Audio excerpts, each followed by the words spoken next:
ठीक रही। बेटा पुत्र में थोड़ा सा फर्क सुनी। जब कलम गोस्वामी तुलसीदास जी रामचरितमानस में उठौनी बेटा पुत्र के परिचय देवे खातिर एया लिखनी अयोध्या में लिखनी कि दशरथ पुत्र जन्म सुनिकाना। दशरथ पुत्र जन्म सुनिकाना मान और परमानंद समाना।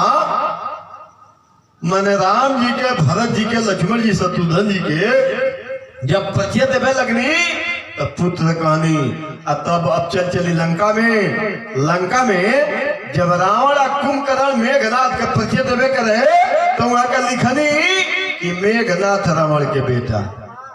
अब ली ये बात से पता लगा था कि बेटा में पुत्र में अंतर बन हो। काहे कि गोस्वामी जी दोनों बात कहता नहीं कि दशरथ पुत्र जन्म सुनिकाना आ मेघनाथ रावण के बेटा। तेज हमरा बुझाता जे में फर्क बा। पुत्र देखी पैसा यदि लगे हो जाए तो पुत्र नहीं मिली। 1 लाख बेटा मिल सकेला, नौकर खरीद के द्वार पर रख सकिले, लेकिन पुत्र 1 गो ना मिली। पैसा हो जाई तो बिस्तर मिल सकेला, बहुत बढ़िया बढ़िया। ये बिस्तर के जवाब नहीं के बहुत अच्छा से अच्छा रहुआ मिल जाई, लेकिन पैसा से नींद ना मिल सकेला। पैसा हुई रहुआ खूब बढ़िया बढ़िया जो बात में मिष्ठान खरीद सकिले, लेकिन भूख ना खरीद सकिले। एक आदमी कहते रहे कि ब्याजी रहुआ गलती बोलता नहीं, पैसा से भूख के जो बात में दवाई मिलता। भूख मिल जाए पैसा से, हम कहेंगे गलती बात बा। स्वाभाविक भूख नहीं तो मिली, पैसा से रहुआ भूख के दवा कीन के भूख के रहुआ उत्तेजित कर सकिले, लेकिन स्वाभाविक जो भूख कहीं जला वो मिल जाए रहुआ नहीं मिले। पैसा होई है दुनिया के देखी जगह जगह मूर्ति रखाई, पैसा से मूर्ति खरीद सकिले, लेकिन भगवान थोड़ी खरीद ले पैसा से। पैसा से भगवान मिले वाला चीज ना हुए, उतर हुआ भावना हुई तब भगवान मिल जाए। पैसा हुई गीता खरीद सकिले, ज्ञान नहीं मिली। पैसा हुई गुरु खरीद ले, लेकिन ज्ञान नहीं मिली। अपने में कहा बाबू अच्छा ठीक बात हाँ ये बेरा अपने में कटेबे करला कब हुई। हाँ अरे 900 ऊपर होते तो अपने खेतों में लोग काटेला, अपने मैंने गाछियों पर काटेला। हम जानते नहीं ये बात हम देख ले बनी। मैंने 9:30 बजे के बाद जितना अपन निजी काम बाबू लोग करेला हर जगह करेला। काहे कि बुद्ध भाषण देते रहे, भगवान बुद्ध गौतम बुद्ध के करा के कहला भाषण देते रहे। भाषणवा में कहले कि अपने अपने सबन अपना काम में लगी जाए। अब वो भाषण में एगो बेस्या बैठा रहे, एगो संत जी बैठा रहे, एगो चोर बैठा रहे। चोर के बुझाई भाषण में, चोर का बुझाई कि बुद्ध जी कहते रहे कि अपना काम में लग जाके चाहिए, तब हमारा चोरी करे चल देवे के चाहिए। चोरवा की बात बुझाई। आ महात्मा जो बैठा रहे ओकरा बुझाई कि अब हमारा साधना भजन में लग जाके चाहिए। साधु के बुझाई कि अब हमारा साधना भजन में सीताराम माला फेरे के चाहिए। बात बाकी ना लग जाए के चाहिए। बेस्या जो रहे ओकरा बुझाई कि अब हमारे अपना काम में काहे कि 11 बजे प्रवचन अपन बंद कर दे। बात तो एक ही बोला रहा, बात एक ही बोला रहा कि अब हमने के अपना काम में लग जाए के चाहिए। ऐसे शांति बनाई रउआ सबन का हमी सुनावत रही। हाँ कि पैसा हुई तो बेटा 1 लाख खरीद सकिले, लेकिन पुत्र जौन बात हो पैसा से ना मिली। और बहुत पुण्य प्रताप रउआ कैले होके, तपस्या कैले होके, पूर्व जन्म में जन्म अरे 7 जन्म तक ले कमाई रउआ कैले होके, तब रउआ घर में बेटा। नहीं तो यही जौन बात तुम गाना बजावत रहे कि देवरा कटले बगाल तो देवरा दुका उठलाली से रोटी बोर के कुछ बजावत रही भद्र के गाना। तब रउआ कहे कि हमारे लड़कवा काहे नहीं आरती हो जात, तो रउआ ऐसा बात के पटक के छतिया पर चढ़ के हुचा के मुआई। अरे वो आखिया से देखा मुँह आवा, तब रउआ कहे काम बिगड़ नहीं जब मुँह आवता हमारा के दादा ये बिगड़ में तो रउआ याद नहीं है। अश्लील का गाना बजाओ नहीं अपना घर में। अभद्र के जौन बात एकदम से लागल रउआ लागल बहन लड़कों के देखा तनी फेसबुक पर देखो तनी फेसबुक पर बढ़िया बात छीटे खातिर लोग के हाथ जोड़े के पड़ता, प्रार्थना करे के पड़ता, ये बाबू एक प्रचार करो, ये बात के प्रचार करो। और वह जो बात गलत कोनो बात वो उठा के फेंक दी मोबाइल में, वो देखी जाए जो बात डेवलप कर जाता तो ना क्यों टाइम ना लगे उनमें धाई देना, रउआ लगे हो भेजना उनका लगे वो भेजना उनका लगे वो यही कह के साफ समुद्र टपू चल जाता महाराज। मान के देखिए अब रउआ कहीं कि हमारे बेटवा काहे लिखे मारती हो जाता, मारती हो जाएगी रउआ इस बाप के जवानी में मुआती हूँ। अरे वो कहते नहीं कि कौन गलती कैली, गलती कैले बनी तो रउआ देखिए बुझाते हम कौन गलती कैले बनी, अश्लील के गाना बजौले बनी, अनर्थ के ऐसे शांति बनाई, ध्यान है ना रहे। कहे अभिमन्यु जे समर भूमि में माता के दूध ना लजई हो, कलश की महतारी के दूध के हंसाई ना कराई, खाली हमरा मथवा पर हाथ रख के आशीर्वाद दे दी। एक बात और जान ली कि जो न करूं इतना प्रण पूरन तैयार जुना सुतना कहाई हो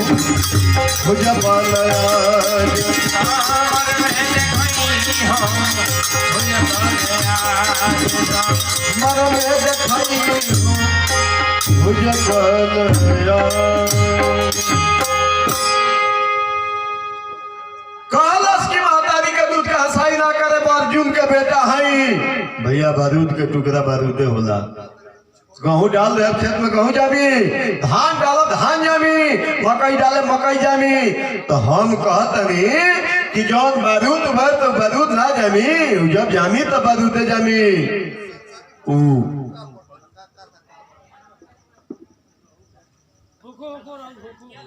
ओनी होता का कौन कथा? अच्छा अच्छा विधि बुद्धि ठीक बात है, विधि ठीक है बा, रोज होला। अच्छा ठीक ठीक। बोलिए आनंद कंद भगवान की काला सब मधु के मातारी के दूध का हंसाई ना करे, आशीर्वाद दिया जाए। पिठी पर हाथ रख के, माथा पर हाथ रख के आशीर्वाद दी हमरा के। जब ये बात भीम सुन ले तो कनकनाई ले, गर्मी आइल, काले भीम की बाण मार के तुलबा छौ दुआरी। भीम कहले काले भीम की बाण मार के तुलबा छौ दुआरी, ते एगो बची तो वज्र भितुरब अपना गदा से मारी। ये कहीं तो बा जब तू 6 गो तू देबा, 7वां उखाड़ के फेंक दे, चाहे जो चीज हो के हम काला नहीं खी जानो, हम लड़ाई नहीं खी जानो चक्र बिहू के, लेकिन पर्वत पहाड़ कुछ हो के हम खाल के फेंक देबो। तो खुशी मगन सब सूते गईले कि होई जीत हमारी, सूते चल गई लोग। लेकिन भैया सुतला के बाद भोर बाद में सब लोग पहले अभिमन्यु के नींद टूटल तो कलश की अचानक युद्ध में हम जाते हैं।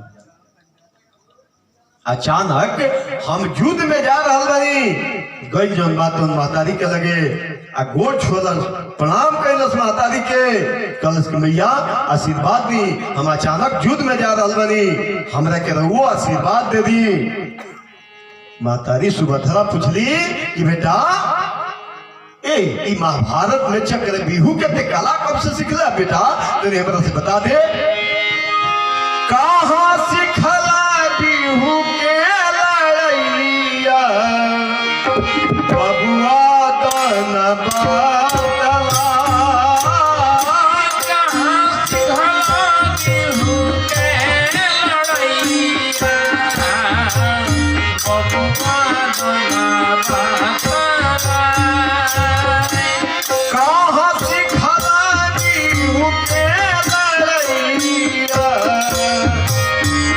बबुआ दन बातला, कहाँ सिखला बिहू के लड़ैया, बबुआ दन बातला। कहली सुभद्रा की बेटा जग एकरा बिहू के कला तू कहाँ से सीखलो तनी हमरा के बता दो। हम आशीर्वाद तो देवे करे छतरी के बेटा हो तू लड़ाई में जा हम नहीं रोको, लेकिन कला सीखलो है कहाँ तनी बता दो हमरा के।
वाली सुभद्रा की बेटा ये लड़ाई कला तू जल्ला कहाँ से तनी हमरा के बताओ। अब मैंने हंसे लागल कलश की माता दादा पता नहीं खे ये कला हम कहाँ से सीख ले बनी इतना बेटा तनी हमरा से बता दो। छतरी के बेटा हुआ मना ना करो हम आशीर्वाद दे तू जा लड़ाई में हमारा तरफ से आशीर्वाद ता विजय होगा तू जीतो, लेकिन हमरा के बताओ कलश मनु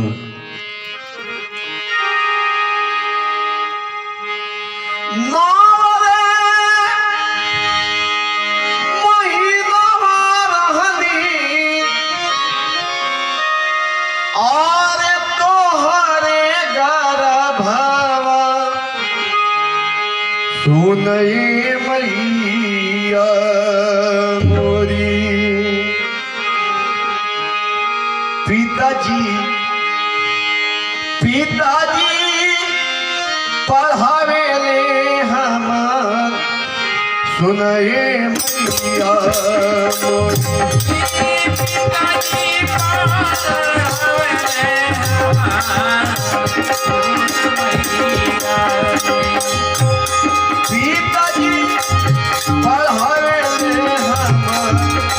सुनए मैया मोरी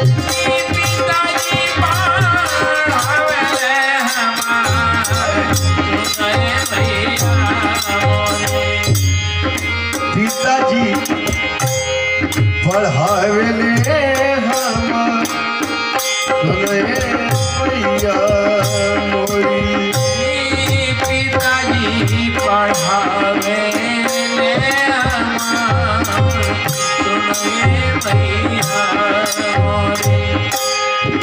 छवरे फटा के कहले कहनिया सुनए मैया मोरी छवरे फटा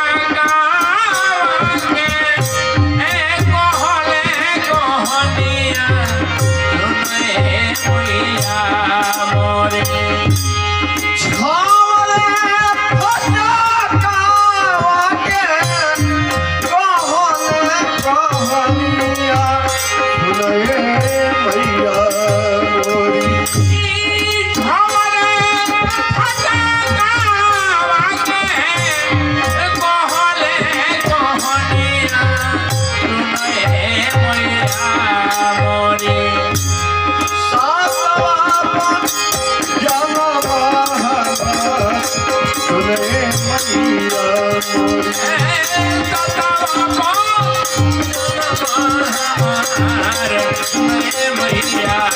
मोरी पिताजी पढ़ावे ले हमार सुनए मैया मोरी पिताजी पढ़ावे ले हमार सुनए मैया मोरी पिताजी पढ़ावे ले हमार सुनए मैया मोरी पिताजी पढ़ावे ले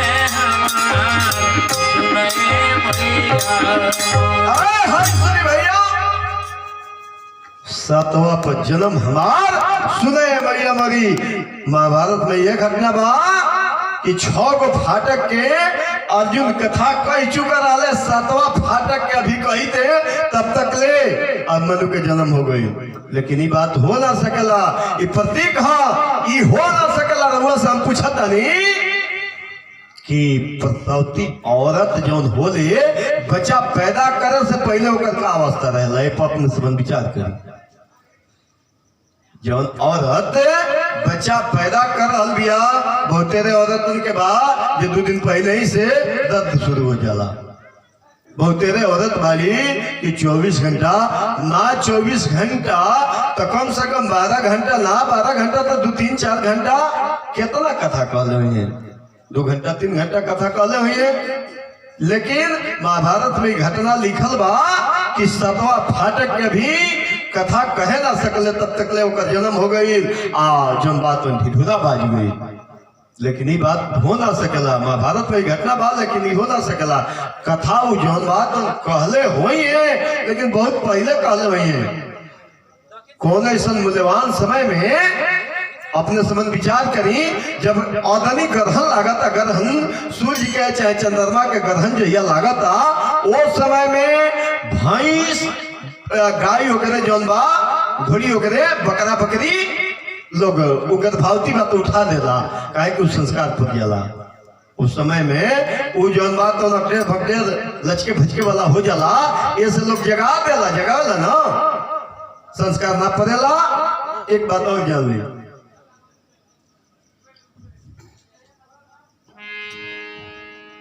संस्कार ना पड़ रहे, काहे ध्यान दी, थोड़ा ऐसा ले चले रामायण में, काहे कि ले चले खातिर एगो शब्द पर 1 महीना लगा दे। भगवान भोलेनाथ त्रेता युग में, एक समय त्रेता युग माही, शंभु गए कुंभजरी सिपाही, संग सती जग जननी भवानी, पूजई ऋषि अखिलेश्वर जानी। राम कथा मुनि बरज बखानी, सुनी महेश परम सुखमानी, कहत सुनत रघुमति गुण गाछा, कछु दिन तहाँ रहे गिरिनाथा, ऋषि संग विदा मान त्रिपुरारी, चले भवन संग दक्ष कुमारी, तेई अवसर भंजन मई भारा, हरि रघुवंश लीन अवतारा, पिता बचन ते राज उदासी, दंडक वन विचरत अविनाशी। भगवान भोलेनाथ सती मैया के लेके गए थे दक्षिणी भारत, गोदावरी नदी के निकट कथा सुनावे खातिर। आ कथा जब हो शुरू भइल तो कथों में सुत गई। कथा ना सुनी, जना का नतीजा भइल कि जब रास्ता में चलल लो तो भगवान भोलेनाथ राम जी सीता जी के विरह में, आय सीता हे खगमृग और मधुकर सेनी, तूने देखा सीता मृग नयन हुई, ई कहत रहले नु। यही बतिया के देख के उनका शंका हो गई, काहे कि शंकर जी जाके गोड़ो छू के प्रणाम कर दिले। उनका मन में शंका हो गई, दिमाग में बात आ गई कि राजा का लड़का के गोड़ काहे छूते रे भाई, का बात बा? राजा का लड़का के कहे कथवा यदि वो सुन रहती तो जान गई रहती कि राजा का लड़का हुए कि भगवान हुए का हुए, तो जरूर ये बात के जान गई रहती नो। जौना का नतीजा भइल जे शंकर जी कहले कि जौन औरत भगवान के कथा ना सुने, भगवान पर शंका करे, ओकरा से जौन बात बचा बची पैदा ना करे के जाई, वो निशाचर हो जाई। कहला शंकर जी के ना एकरा से तो बच्चे बच्ची पैदा ना करे। आ उहे जब यह घटना घटल, आ उते ही अवसर हिमगिरी की रह जाई, आ जनमी पार्वती तन पाई, जाके हो जा पिता के यहाँ जरली मरली, आ हिमाचल के यहाँ जन्म लेली। जन्म लेला के बाद पार्वती भैली, पार्वती भैला के बाद शंकर जी से संबंध भइल, आ शंकर जी से जब संबंध भइल, संबंध भइला के बाद आके शंकर जी के सामने आ कहली कि हे प्रभु 14 गो प्रश्न कैली कि प्रथम कारण कहूँ विचारी, निर्गुण ब्रह्म से गुण अपधारी, पुनि प्रभु कहू बाल अवतारा, पुनि प्रभु कहू बाल अवतारा, बाल चरित्र के कथा कही, राम जी के जन्म के कथा कही। प्रथम कारण कहूँ विचारी, निर्गुण ब्रह्म से गुण अपधारी, पुनि प्रभु कहू राम अवतारा। जथा जोग जानकी विवाही राज तजा नहीं दूषण का ही बन बस की नचता पारा कहो कौन विधि रावण मारा। हे प्रभु ई 14 गो प्रश्न कैली कि कहो प्रभु करुणाए तना किन जो अचरज राम आ प्रजा सहित रघुवंश मनी कौन कौने निज धाम भक्ति ज्ञान विज्ञान विराग का पुण्य सफल सहित विभागा सभी कोई क्या मतलब सुनाई। तब शंकर जी कहले कि हाँ ऐसा औरत से पुत्र के जन्म देवे के चाहिए तो उनका से पुत्र के जन्म जे सेनापति कार्तिकेय भइले आ ये विश्व के ब्रह्मांड के नायक राष्ट्रपति गणेश जी भइले। तो हम ये जरूर कहब कि 7वां फाटक के कथा सुन ना बोली सुभद्रा सुत गई हुई है, लेकिन घटना महाभारत में यह बा कि उस 7वां फाटक पर अभिमन्यु का जन्म हो गई, नगाड़ा बाज गई, घंटा बाजे लागल। लेकिन भैया कहला सब मैंने कोई इज्जत हमारा कहे कि 7वां जानते ही नहीं थी। अब नया नया उत्तरा से उबिया कैले रहे मातारी आशीर्वाद देने की बेटे जा लड़ाई में जब हमारा गर्भ में सीख ले बढ़त जा हम आशीर्वाद देता इंतजार विजयी होके। अब नया नया उत्तरा से बियाह करके आई रहे गई उत्तरा से मिले खाती। और एजक बड़ा खतरनाक बात ई बा ये बहुत लोग हाँ ये तो कोलकाता बार आइल बा 100 रुपया अब बोले के का बा अब सब बोलवावे के चाहिए तो न बोले के बा अपना मैंने का बोले के बा।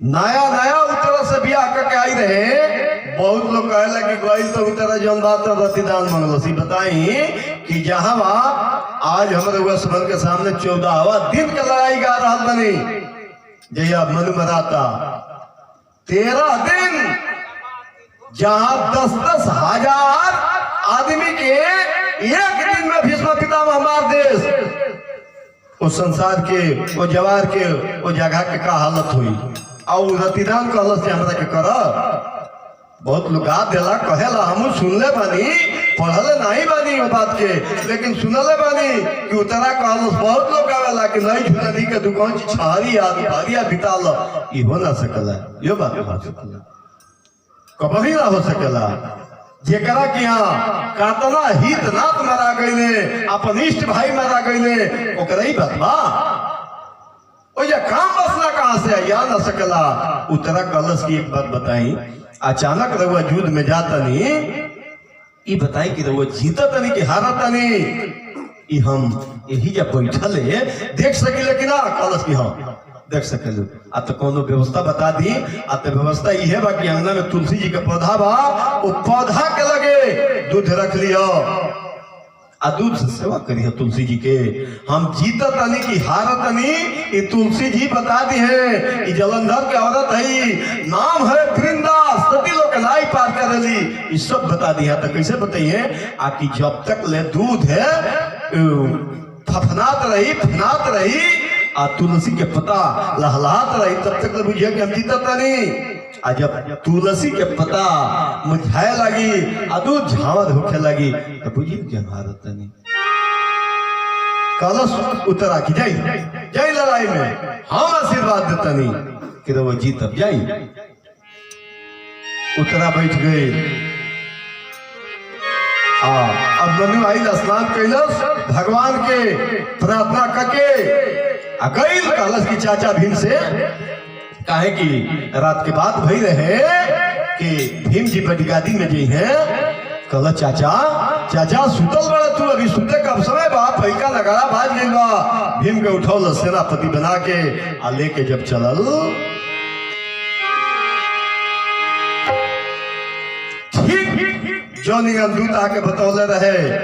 अब रहुआ सबन से एक बात हम कह देता नहीं कि चक्रव्यूह के जौन दीवाल बना रहे वो का चीज के रहे रात भर में आखिर चक्रव्यूह 7 गो गेट लगा रहे तो कुछ के दीवाल बनल है ना बिना दीवाल बनले तो वही में गेट कौन चीज के लग सकेला जी। अरे घर बनाए तबे तो जंगला लगी घर बनाए तबे तो दरवाजा लगी लेकिन ना उनमें दीवाल रहे हाथी लाइने से खड़ा कर रहे 12 कोस लंबा, एजा से 12 कोस लंबा, 7 जगह पर, और एक जगह एने एक जगह एने। अब पहिल का एने से मान ली कि 2 हाथ नाप ली, एने से 2 हाथ नाप ली, अब बीच में एकदम जौन बात गेट रहे ओहि जग महारथी लोग धनुष बाण लेके रथ पर सवार होके खड़ा रहे लोग। एजा से माने हाथी के छत बिछत करके नहीं जाएंगे, इनका के हरा के आगे बढ़े के बाद यह नियमावली रहे। जब अब मनु गई लोहिया समर भूमि में तो एक दुर्योधन का लड़का लक्ष्मण रहा, कहलस कि भैया ये बताओ जी सियान लोग लड़ता लड़ता लड़ता तू नाबालिग हो के लड़ाई में आवत रहा तो हम चला। कहलस अब मनु की बाबू एक बात जान लो, लड़ाई में तुम मत जाइए तो काहे सियान लोग लड़ता लड़ता, जब तू चलत लड़ाई में तो हम नाबालिग बनी हम चलो। कहले भाई खानदान के दिया बुझ जाई ते मत जो अत काहे अत जौनिगन हमरे के तू देखता रह, तौनिगन तू हमरे के ना देख सकला, हो सकला जे लड़ैया में चक्रव्यूह के अंदरवा हमरा के देख लेबा तो तार हाथ छिलक जाई, अपने आप के संभाले ना पैबो, ऐसे मत जा। कहलस कि ना जब तू लड़का हो के लड़े खातिर चलता रह, महारथी बन के चलता तो हम लड़ा। जाके कृपाचार्य के पारा में प्रवेश कैलस, पहलका दरवाजा पर जयदर, दूसरका पर द्रोणाचार्य, तीसरका पर कर्ण, चौथका पर कृपाचार्य, पांचवा पर अश्वत्थामा, छठवा पर भूरी सरवाए, सातवां पर तो पूरा 9 महारथी इकट्ठा हो गई। ये अब मनु के चरित्र बा, चक्रव्यूह के लड़ाई बा, चक्रव्यूह के एरिया जनाब, चक्रव्यूह के एरिया रहे 90 मील लंबा और 65 मील चौड़ा, यानी करनाल से, नरेला से, मरकंडा से, शाहबाद, अंबाला से गुरुग्रामा, कुरुक्षेत्र, रउआ देखते राजस्थान, पानीपत, सोनीपत, ये सब गुजरात होते हुए इतना दूर में यही के बीच में 84 कोस के जौन बात एरिया रहे, वही बीच में लड़ाई करे के रहे। उन्हें अंबाला कौन रहे पंडवा लोग आने दिल्ली में जना के हस्तिनापुर कहल जाए, तो एजा दुर्योधन के फौज रहे, एक बीच में यह चक्रव्यूह के तैयारी बा। ये तो अपने संबंध ध्यान दी। जब पहिलका गेट पर जब गई जब हाथ छूटल, जब हाथ छूटल तो जय गादा मारे,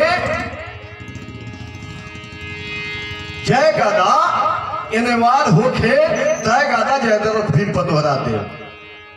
जब तीसरका गादा भीम के जयद्रथ पर लागल जयद्रथ जब घायल होके लागल तो शंकर भगवान के पुकार कैलस, कहलस कि हे शंकर भगवान तू हमरा के वरदान दिला बड़ा कि हम पांडव लोग एक दिन जीत ले। जान तरी कहिया वरदान मिल रहे जयद्रथ के? वरदान जय वनवास में रहे लोग 5 पांडवा तो द्रौपदी के राती के चुरा के लेके भागल जयद्रथ। जब जयद्रथ द्रौपदी के लेके भागल चुरा के जब लेके भागल तो द्रौपदी आवाज लगौली, भीम दौड़ले, अर्जुन दौड़ले द्रौपदी के आवाज पर। जाके भीम इतना न मार जयद्रथ के मरल है कि जयद्रथ के दुख हो गई। अब पकड़ के लेके आई लो, ये चल ले चल धर्मराज भैया के लगे। धर्मराज जौन बात फैसला करिए, ये बलात्कारी बा, ये दुष्कर्मी बा, एक संगे कौन व्यवहार होके। जब पकड़ के लेके आई लो, पकड़ के लेके अला पर भैया धर्मराज कहले कि क्षमा कर दलो, काहे कि क्षमा कहिले गो बढ़न सजाए हो, ई गलत आदमी बा, लेकिन बहन विधवा हो जाई, ऐसे बहन का ध्यान दलो, बहन का ध्यान दलो, छोड़ दलो। यही लाजे भागल, भाग के जाके हिमालय पर घर ना गई, हिमालय पर जाके सीधा भगवान शंकर से प्रार्थना कैलस, कहलस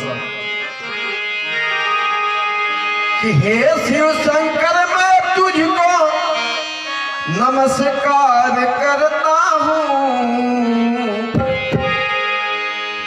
अपने दिल के बातें मैं इजहार करता हूँ, तू सबकी सुनता है, तू सबकी सुनता है, सबकी सुनता है, तू सबकी सुनता है, तू सबकी सुनता है, तू सबकी सुनता है, तू सबकी सुनता है, तू सबकी सुनता है। वालस के भगवान भोलेनाथ ले नाम तेरा पापी भाव से तर जाते हैं, नाम तेरा पापी भगवान होते हैं, फिर पूजय पढ़ करके सब अमर हो जाते हैं,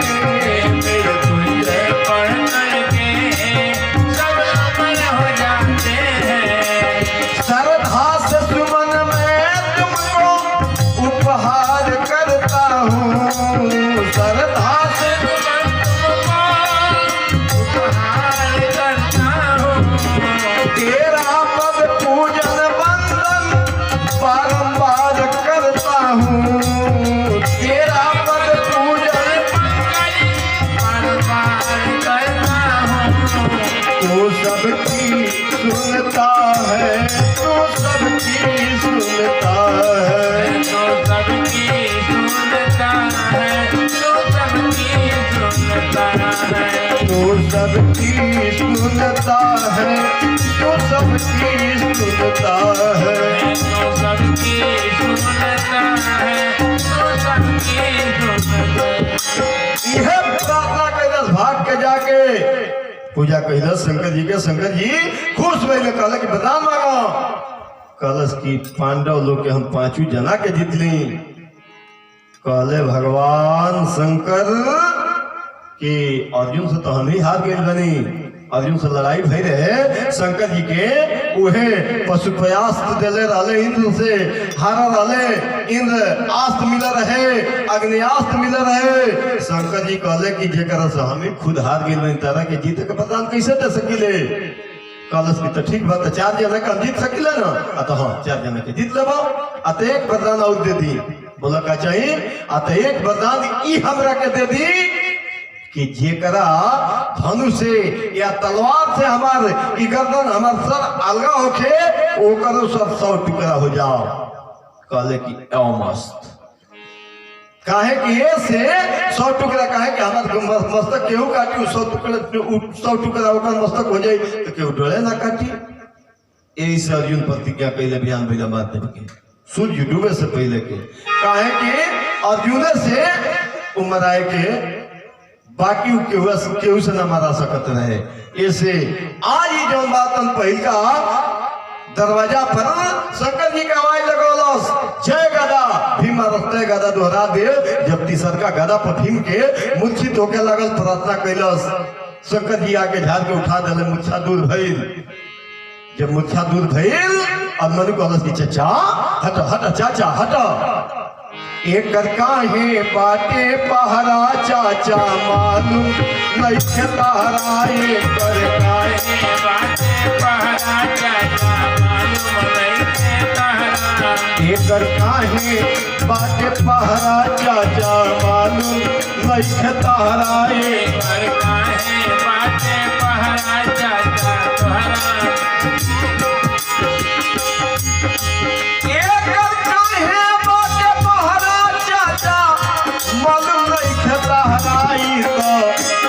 अपना तन मन धन से भोला के पुजाई कैले बा, अपना तन मन धन से भोला के पुजाई कैले बा, हो अपना तन मन धन से शंकर के पुजाई कैले बा, अपना तन मन धन से भोला के पुजाई कैले बा। माला सर मन की चाचा हटो पाछे अब, तारा पता नहीं खे ये काहे तारा के हरा देता, हमारा मालूम बा। बाले कौरव दल में शान कर तुरब हम गुमान, बाले कौरव दल में शान कर तुरब हम गुमान। काला समन की चाचा पाछा तो कौरव दल के मेन शान भाई मेन गेट बाबा। बाले कौरव दल में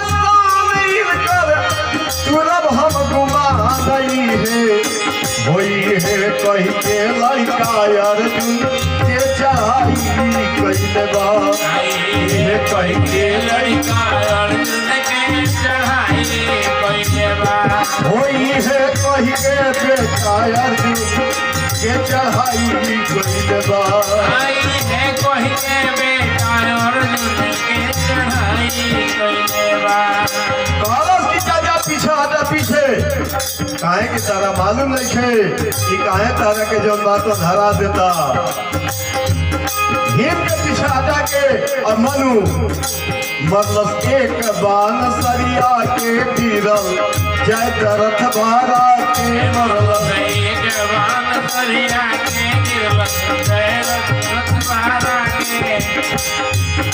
मरल एक बान सरिया के गिरल जय दरथ भारा के मरल एक बान सरिया के गिरल जय दरथ भारा के मरल एक बान सरिया के गिरल जय दरथ भारा के है होई है कही के बेटा अर्जुन के चढ़ाई कैले बा है कही के बेटा अर्जुन के चढ़ाई कैले बा हो सकल वीरावन में है अगुवाई कैले बा सब वीरावन में है अगुवाई कैले बा हो सकल वीरावन में है अगुवाई कैले बा सब वीरावन में है अगुवाई कैले बा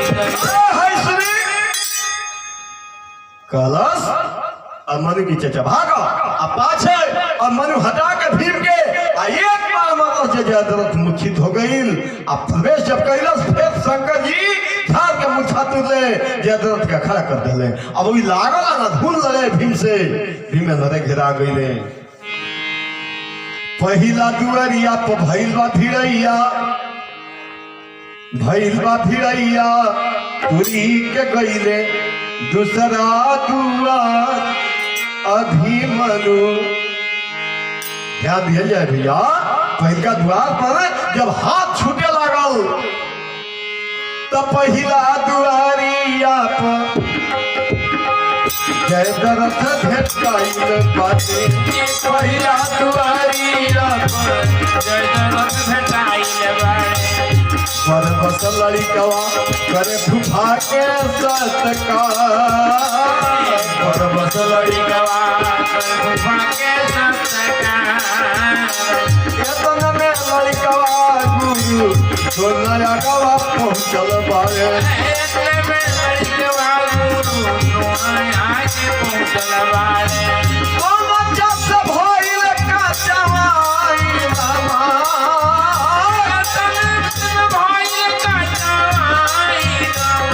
आरे रखवा बढ़ले जाए बेटा अर्जुन के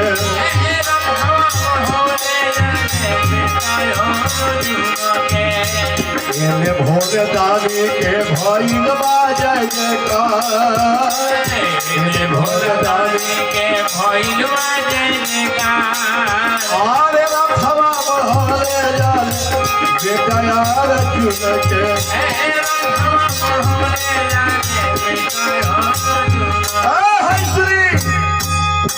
ध्यान न रहे भैया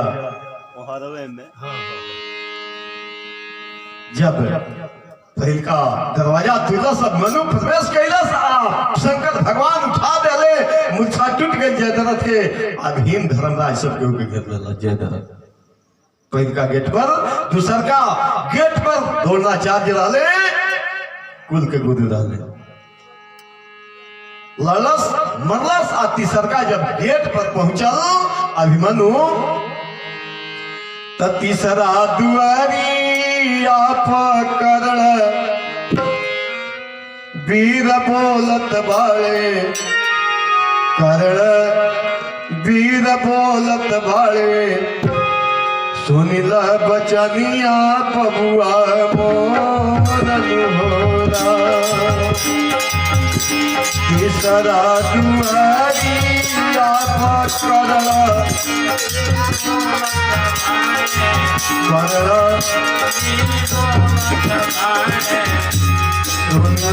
बचनिया बबुआ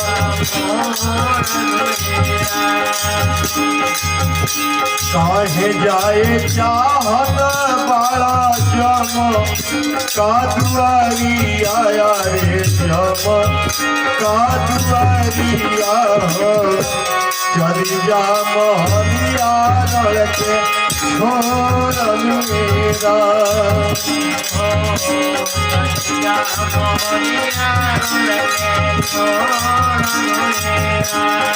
नीरव हो चली जा मोहनिया लड़के छोड़ मेरा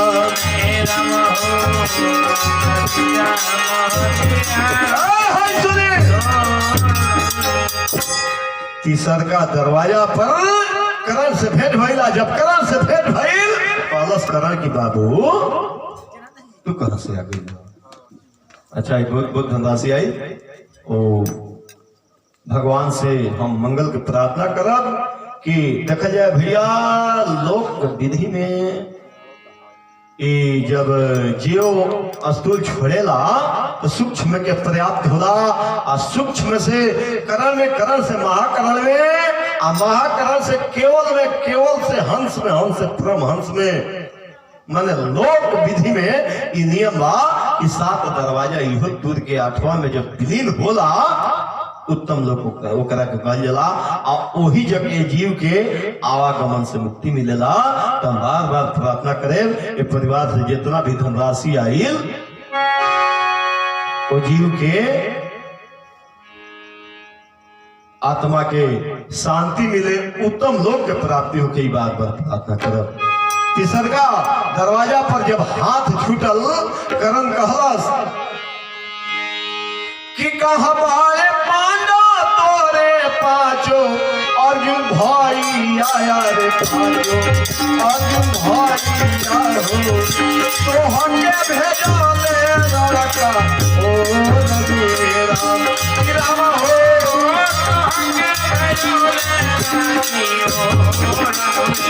ले राम हो तो हटे भेजा ले लड़का ओ नदी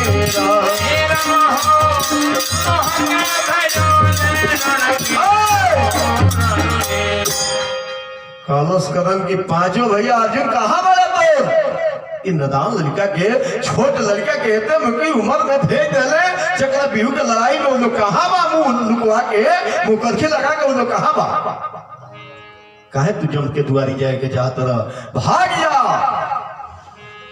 बाबू रण छोड़ा भाग जा।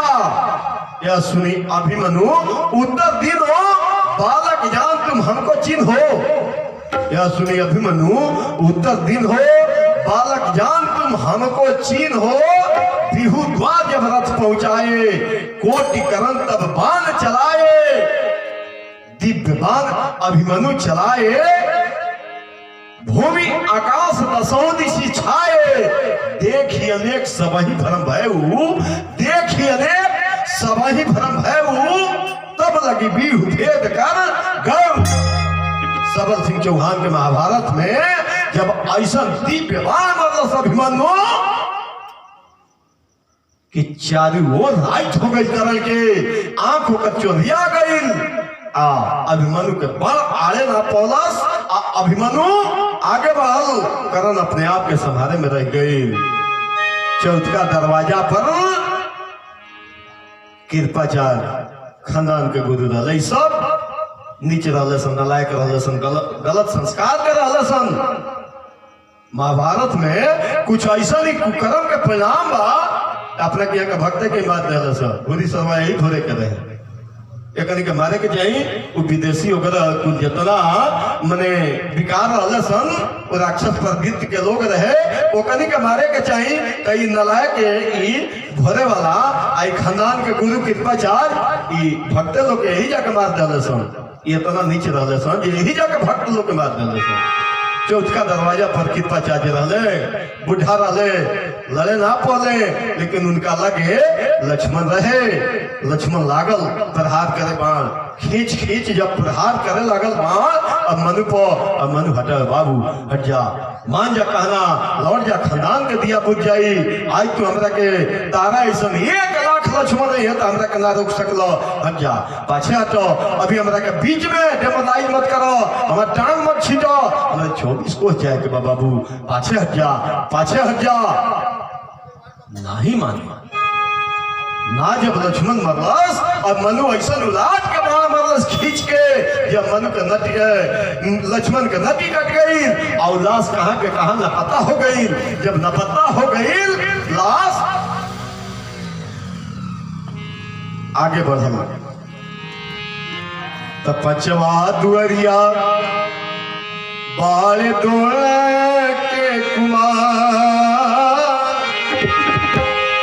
अश्वत्थामा एक दौड़ना चाहिए लड़का दोनों के, अरे परल नजरिया वीर अभिमानुआ के, परल नजरिया वीर अभिमानुआ के, अरे परल नजरिया वीर अभिमानुआ के,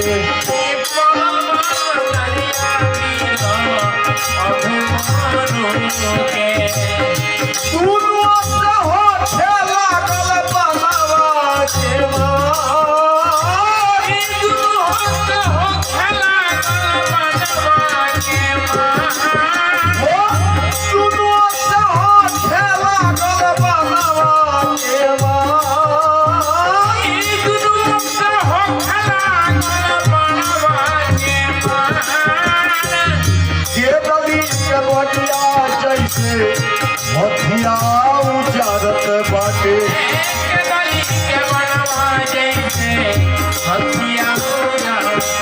आर के दली के बजिया जैसे हथिया उजारत बाटे,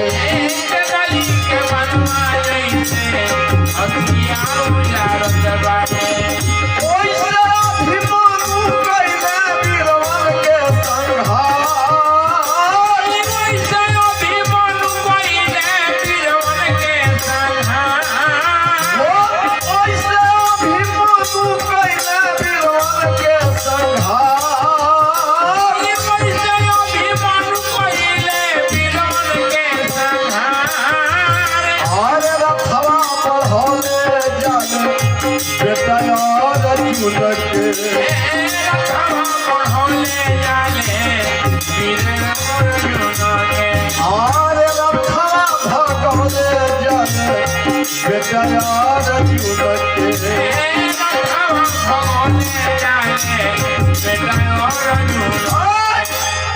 ध्यान दीजिए भैया, पचवा द्वार पर यह अश्वत्थामा जब रहे, आप जब 5 छूटल दोनों बगल से,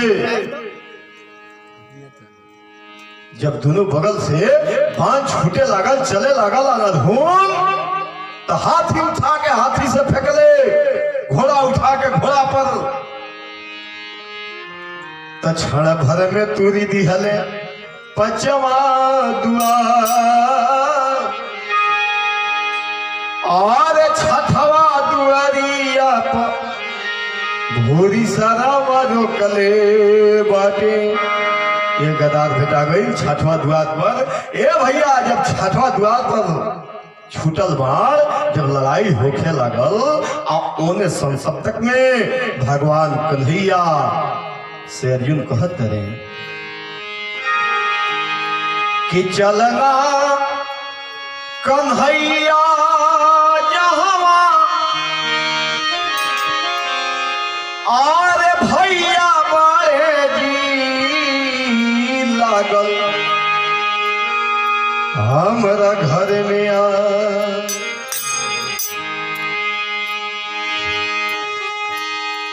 चलना कन्हैया जहवा, आरे भैया बारे जी लागल हमरा घर में आ।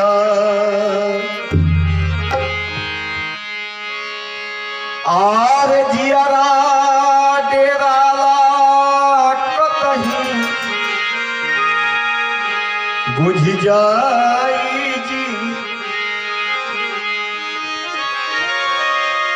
जियारा डेराला कतही बुझ जाई जी हमरा घर के चीरा